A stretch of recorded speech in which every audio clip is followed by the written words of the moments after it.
Welcome to crack APSC অন্য এটা ভিডিঅ'লৈ আপোনালোকক স্বাগতম জনাইছো। যদি আপোনালোকে প্ৰথমবাৰৰ বাবে আমাৰ চেনেলটো চাইছে তেতিয়াহ'লে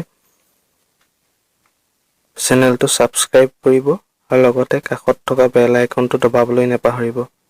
যদি ভিডিঅ'টো চাই ভাল পাইছে তেতিয়াহ'লে লাইক কৰিব আৰু কমেন্ট কৰি জনাব। এই ভিডিঅ'টোত কেইটামান অতি গুৰুত্বপূৰ্ণ সাধাৰণ জ্ঞানৰ প্ৰশ্ন ডিসকাস কৰা হ'ব। এইবিলাক প্ৰশ্ন প্ৰায়বিলাক পৰীক্ষাতে লগতে এইখিনি সাধাৰণ জ্ঞানৰ বাবে অতি প্ৰয়োজনীয় প্ৰশ্ন। এইভাবে ভিডিঅ'টো ভালদৰে চাব। প্ৰথম প্ৰশ্নটো হৈছে The Constitution of India was enacted by a constituent assembly set up ইয়াৰ শুদ্ধ উত্তৰটো হৈছে B Under the Cabinet Mission Plan 1946 এতিয়া কেবিনেট মিশনৰ যি উদ্দেশ্য এই বিষয়ে দুআষাৰমান জানি লওঁ। কেবিনেট মিশনখন ব্ৰিটিছ গভৰ্ণমেণ্টে ভাৰতত লৈ পঠাইছিল আৰু ইয়াৰ মূল উদ্দেশ্য আছিল কিদৰে ক্ষমতাৰ ভাৰতীয় মুৰব্বীসকলক ক্ষমতাৰ হস্তান্তৰ কৰিব পাৰে এই বিষয়ত ভালদৰে অধ্যয়ন কৰিবৰ বাবে ব্ৰিটিছ চৰকাৰে ইয়াক ভাৰতলৈ প্ৰেৰণ কৰিছিল। Second question, the Constituent Assembly which framed the Constitution for Independent India was set up in ইয়াৰ শুদ্ধ উত্তৰটো হৈছে বি 1946 বৰ্তমান যিখন সংবিধান আছে সেইখন সংবিধানিক সভা কনষ্টিটিউয়েন্ট এছেম্বলিয়ে বনাইছিলে আৰু ইয়াক কেবিনেট মিশন প্লেন 1946 অধীনত গঠন কৰা হৈছিল আৰু এখেতসকলে বিভিন্ন বিষয় অধ্যয়ন কৰি এই সংবিধানখন ৰচনা কৰিছিল। Next question, who among the following was the constitutional advisor to the Constituent Assembly of India? ইয়াৰ শুদ্ধ উত্তৰটো হৈছে এ ডক্টৰ বি.এন. ৰাও। বি.এন. ৰাওক সাংবিধান সভাৰ এডভাইজৰ হিচাপে নিযুক্তি দিয়া হৈছিল আৰু বি.আৰ. আম্বেদকাৰক সংবিধান সভাৰ চেয়াৰমেন হিচাপে নিযুক্তি দিয়া হৈছিল।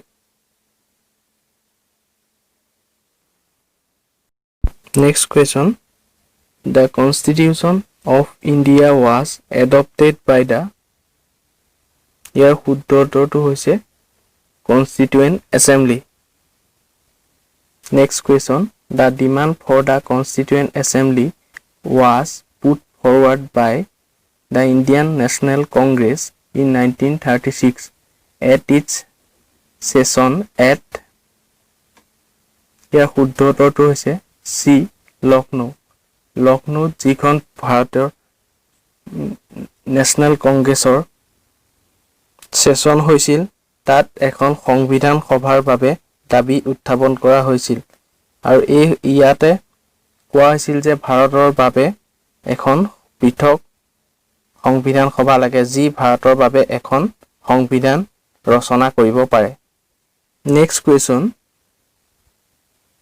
the idea of the Constitution of India was first of all given by ইয়াৰ শুদ্ধ উত্তৰটো হৈছে এম.এন. ৰয়। এম.এন. ৰয়ে প্ৰথমবাৰৰ বাবে সংবিধানৰ যিটো কনসেপ্ট আইডিয়া সেইটো সৰ্বপ্ৰথমে প্ৰদান কৰিছিল। তেওঁ বিচাৰিছিল যে ইয়াৰ দ্বাৰা দেশখন যাতে সুপৰিকল্পিত তথা সুচাৰুৰূপে পৰিচালনা কৰিব পৰা যায়।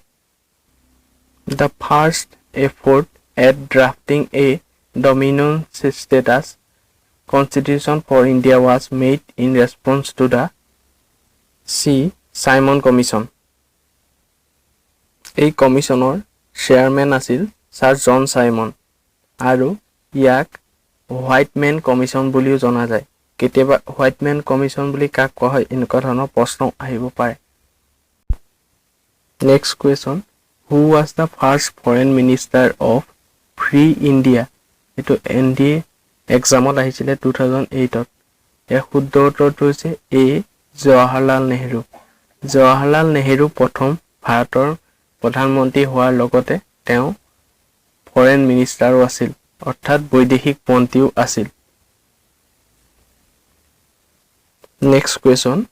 The first session of the Constituent Assembly was held in ইয়াৰ শুদ্ধ উত্তৰটো হৈছে নিউ দিল্লী।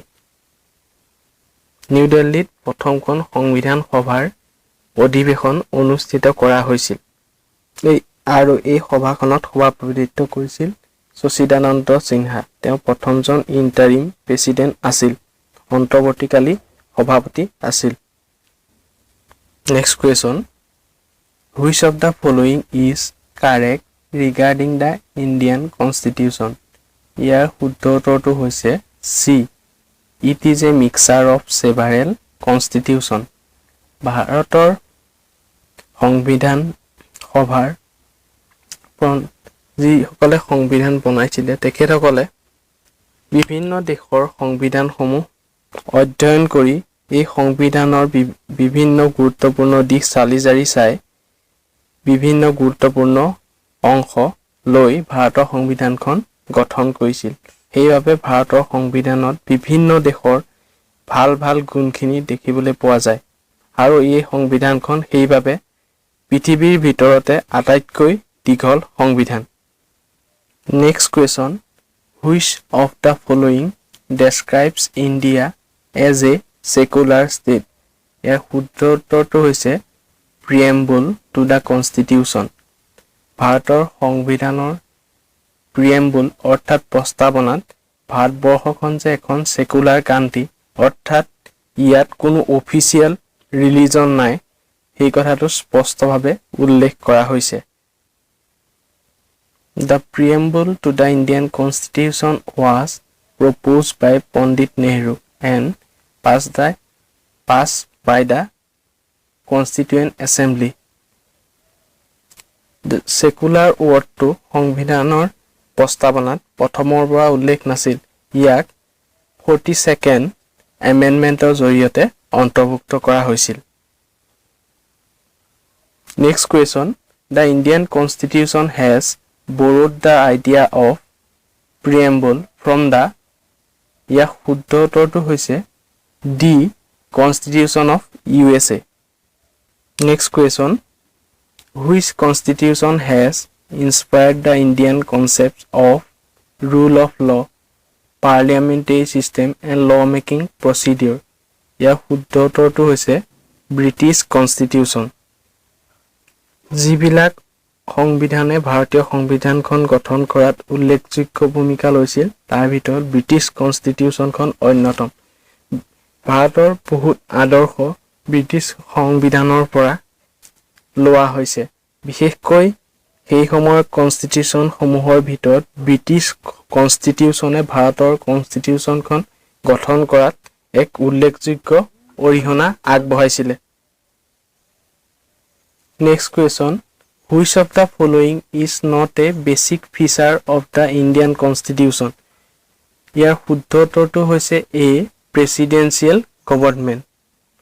ভাৰতৰ সংবিধানৰ বৈশিষ্ট্যৰ ভিতৰত প্ৰেচিডেন্সিয়েল গভৰ্ণমেণ্ট অৰ্থাৎ ৰাষ্ট্ৰপতীয় যিটো চৰকাৰ সেই বৈশিষ্ট্যটো ভাৰতৰ সংবিধানত নাই। আনহাতে পাৰ্লিয়ামেণ্টাৰী চিষ্টেম ইণ্ডিয়াত আছে। ফেডাৰেল গভৰ্ণমেণ্ট যদিও ফেডাৰেল গভৰ্ণমেণ্ট বুলি ডাইৰেক্টলি উল্লেখ নাই সংবিধানত, কিন্তু ফেডাৰেল আৰু ইউনিটেৰী যি বৈশিষ্ট্য এই দুটাৰ সংমিশ্ৰণত ভাৰতীয় সংবিধানখন গঠিত হৈছে, ভাৰতৰ প্ৰশাসন ব্যৱস্থা পৰিচালিত হৈছে। আনহাতে ইণ্ডিপেণ্ডেন্স অফ জুডিচিয়াৰী ভাৰতৰ সংবিধানৰ এটা অতি উল্লেখযোগ্য বৈশিষ্ট্য। আপোনালোকৰ মৰম তথা সঁহাৰিয়েই আমাৰ বাবে অনুপ্ৰেৰণা। নতুনকৈ আৰম্ভ কৰা চেনেলটো আপোনালোকৰ ছাপোৰ্ট আমাৰ বাবে আশীৰ্বাদ স্বৰূপ। সেইবাবে যদি চেনেলটোত আপোনালোকে ভিডিঅ' কণ্টেণ্টবিলাক ভাল পাইছে তেতিয়াহ'লে আপোনালোকৰ বন্ধুৰ লগত শ্বেয়াৰ কৰিবলৈ নাপাহৰিব আৰু আমাক আশীৰ্বাদ জনাবলৈ নাপাহৰিব। ধন্যবাদ। জয় আই অসম।